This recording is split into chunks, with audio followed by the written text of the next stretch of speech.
Good morning, everyone. Janie here, and welcome back to obviously not my garden. We are up in Redding, California today at my parents' garden. They are actually taking the girls for a week. So Jason and I have a week off, a week to ourselves. We are going to be working the whole time and getting as much stuff done as possible, but at least we can have some time to, relax and have time for just the two of us. So we are super excited. The girls are super excited too, because it kind of just breaks up the monotony of their summer break. So, and of course they've got this gorgeous pool to swim in all week. So a big thank you to my parents for taking the girls for a week. But when we came and we dropped them off, I thought I wanted to do a couple projects in their garden that we've been planning for a couple months now. So just because as a kind of background, I did a garden tour a couple months ago. I will link it up above. I did the garden tour for here, and then I also added in some Super Tunia Vista bubblegum that look absolutely gorgeous, and I'll show you guys that in a bit. But just a little background, my parents, this is a new home for them because they used to live in Santa Rosa, California, west of here, and they lost their home to the wildfires that we have in California. So this is a brand new home for them.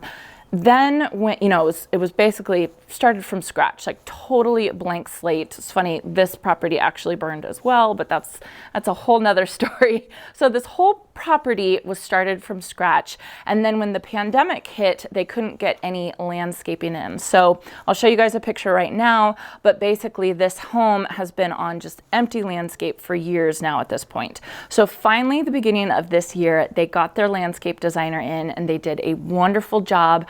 And they added all the beautiful landscape in to their garden, but it is just a couple month old landscape. And so you know what that means. Everything's very young, everything's getting all set in, and we're kind of noticing the nuances of the garden. All gardens have nuances. All gardens have microclimates, like I was talking about last week. But we're just kind of figuring out what's working here and what's not working there. One of the garden places that is not working are these little garden beds right here. They're on either side of this grass.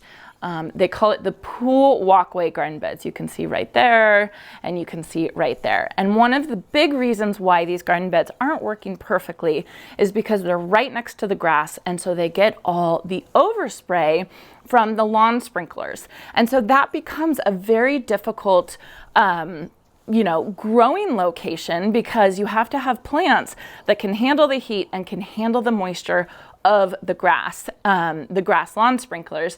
And then in addition to that, the drainage in this house is built basically on bedrock, so the drainage is horrible. So it's kind of been an interesting garden bed that we've had to figure out how to make it work where it's nice and it's hot, but then there's a ton of moisture. And you can see my dad and Jason have been working hard getting everything ready as well. So let me show you guys the garden bed and what we're going to be working on today. Oh, and I'll show you guys the Super Tunia bubblegums.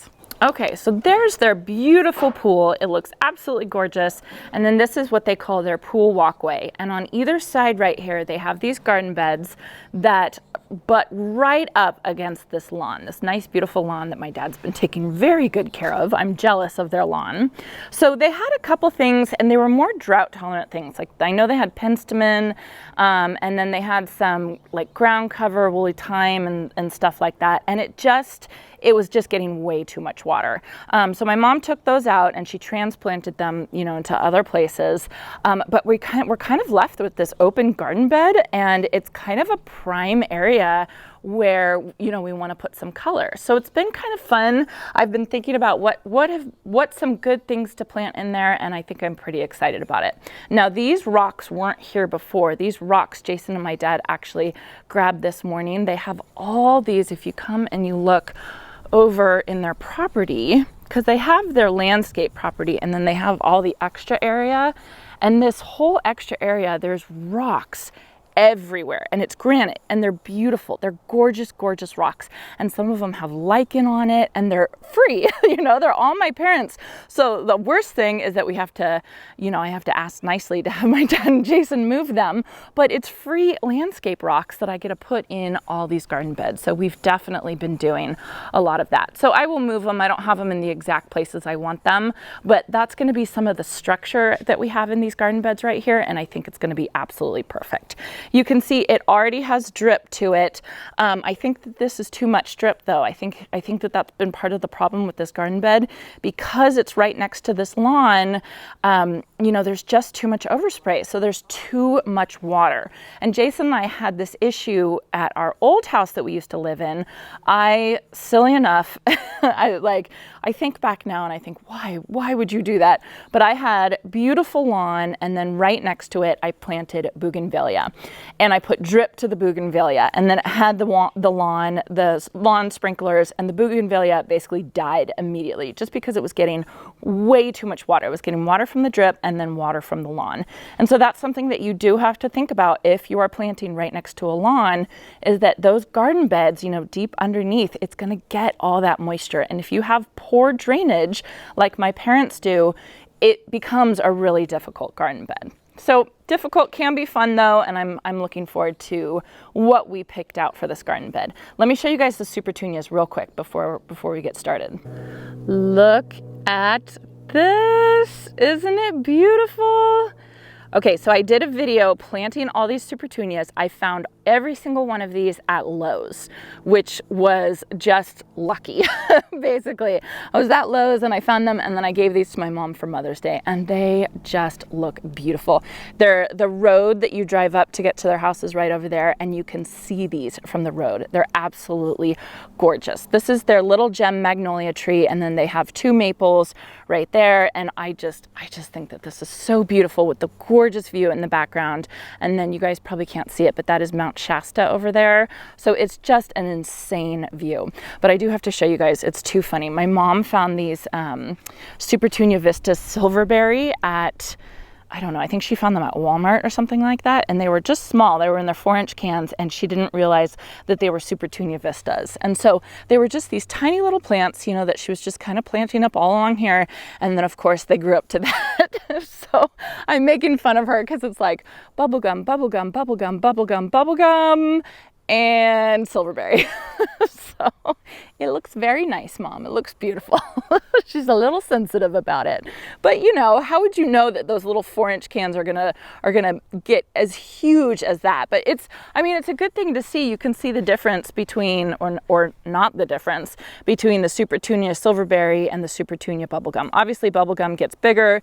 The Bubblegum is the biggest one out of all the Supertunia Vistas, but Silverberry is pretty big as well. And these were planted probably a month after the Bubblegum as well. I am going to give you guys a whole updated tour of their garden. I just want to finish I have 2 projects, maybe 3 projects that I want to work on.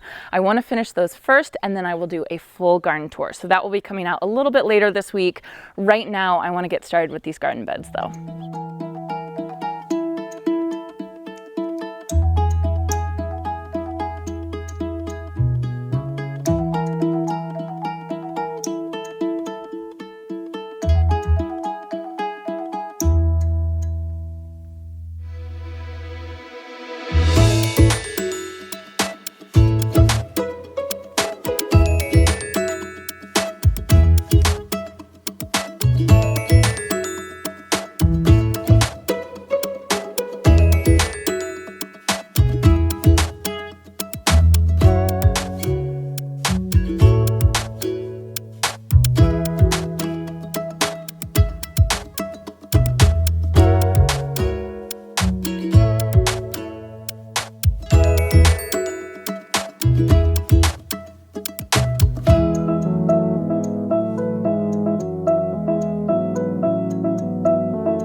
All right, so we've got all the plants placed on either side, and I think it looks absolutely beautiful. And it's just a consensus here at the house. It looks so pretty, and I love the color palette that we went with.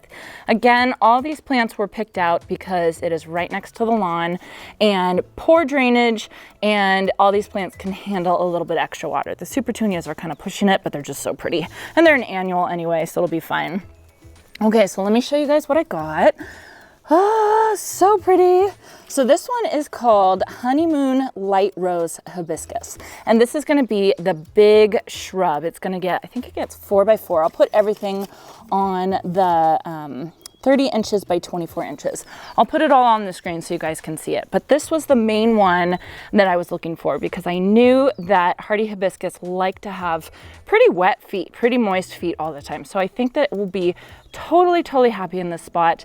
Again, I've warned my mom that these are the last ones to come up in the season. They're the last ones to bloom, but once they do, they will keep blooming all summer long, which will be absolutely gorgeous. So we wanted like a pinkish color right here. So this Honeymoon Light Rose, I think, will be absolutely beautiful. And you can see how many buds are on this plant. It's gonna be crazy. It's gonna be beautiful. Then we have this Veronica here, and we went to Wintour Gardens, which is the nursery in Reading. Oh my goodness, the selection that they had. Our cart was full of plants that we picked out, but we found 2 different types of Veronica, both hardy to zone 9, which is so fantastic because you know how much I love Veronica and you know how much I want to plant it. So the people there, Ellen, I think she's the manager, the owner, something like that. I think she's the manager. She was telling me how good these Veronica do in this zone, and it's just so beautiful. My mom over there, I'll show you guys, she has pink ones of this that are so beautiful, and I bought a whole bunch of them for my yard, and they're going in my yard as soon as I get home. I cannot wait.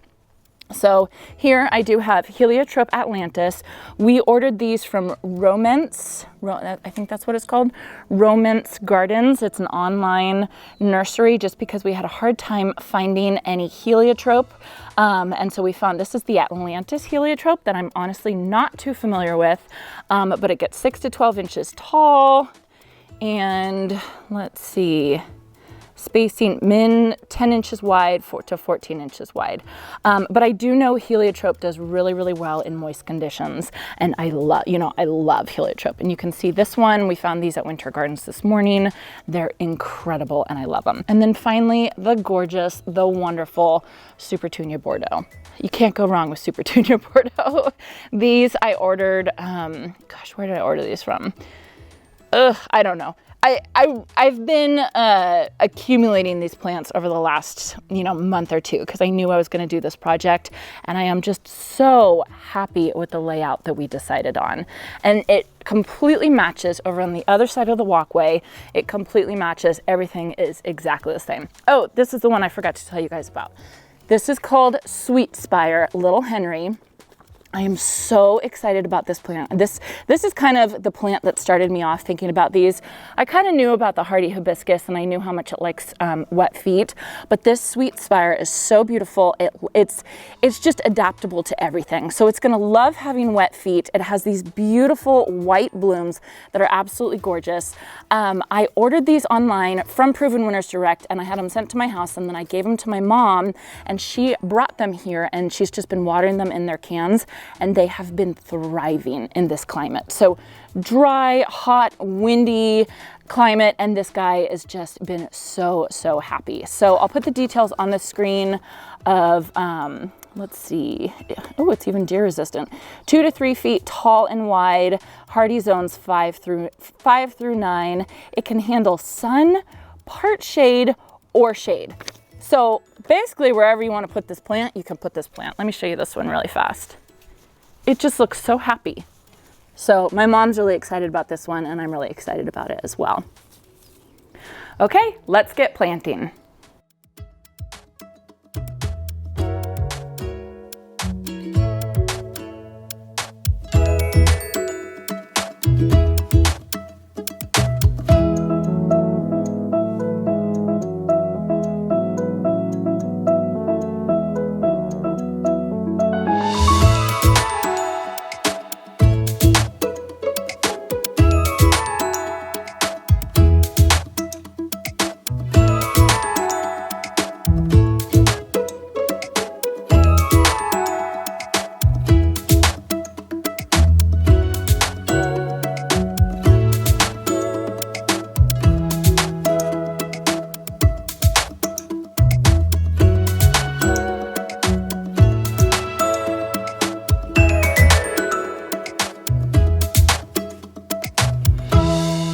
so plants are in and drip is in. My mom is just going to turn it on so we can check it before we put all this mulch on. It is very bright out here, so hopefully you guys can see what I'm doing. So basically they had this 1/2-inch tubing all through here and tons of emitters, and it was just way too much. So I cut that off over here and I clamped it. My hat is totally in the my hat is in the way. So I clamped it right here, and then I just attached a 1 gallon per hour emitter for the hibiscus, because that is going to be totally water hungry and I don't worry about that at all. And then I just took one of these in drip emitter tubings and I just lined this whole walkway over here. So I feel like this side, because it's close to the concrete, it's going to be the driest part. This side I am not worried about at all. Again, this is just a educated guess for how I think it will go. But, you know, let's try it out, and then my mom can watch it, and whenever I come back, I'll check on it and I'll see how the plants are doing, and if they need more water or less water, or I chose the wrong plants, you know, it's all just a trial. Oh, okay, so she just turned it on. So, let's see. That's working. That's working. And over here, exact same thing. All right, I think we're in business. Time to mulch. Okay, mission accomplished. We are done. My mom is watering everything in. It's a bit breezy, just a little bit breezy, but they are way up on the top. So any little bit of breeze, it's like really intense here, but it feels good because it's hot. So we got everything in, we got the drip attached, and then we mulched it all up and it looks beautiful. So let me show you guys what we did. All right, so starting over here with this side, it's all mulched in. Again, these rocks were from my parents' yard, so totally free, which is awesome. This is the mulch they have. They've put it in the rest of their garden beds. It's just from Home Depot. What is it called? Medium nuggets. Just medium nuggets from Home Depot. Garden bark medium nuggets. All right, so yeah, it's beautiful. Oh, I'm bare feet and it's way too hot, so I should put my shoes back on. So we have the hardy hibiscus right here, which is beautiful. The little Henry SWEETSPIRE, which I think that that's going to be end up being the star of this garden bed. It's beautiful. Lots of heliotrope, lots of Supertunia Bordeaux, and it just turned out perfect. Oh, and that's the Veronica over here, kind of in the corner. And then this side, it completely mimics it, except for the rocks are a little different. There's 2 rocks over here and then 3 smaller ones over on that side, just for a little bit of asymmetry. But I am really excited about this because I think these garden beds look good already and they are just planted. So you guys can only imagine once they start really filling in. So I hope you guys enjoyed this. We're gonna go inside and get away from the wind for just a little bit. I do have another project coming up that has to do with the tutor that I built for my parents. So I will show you that video tomorrow. We're probably gonna work on that later today. And then again, I wanna do the garden tour for their yard as well. So lots of videos from Redding coming at you for this week. So thank you all for joining me, and I hope you all have a chance to get into your garden today.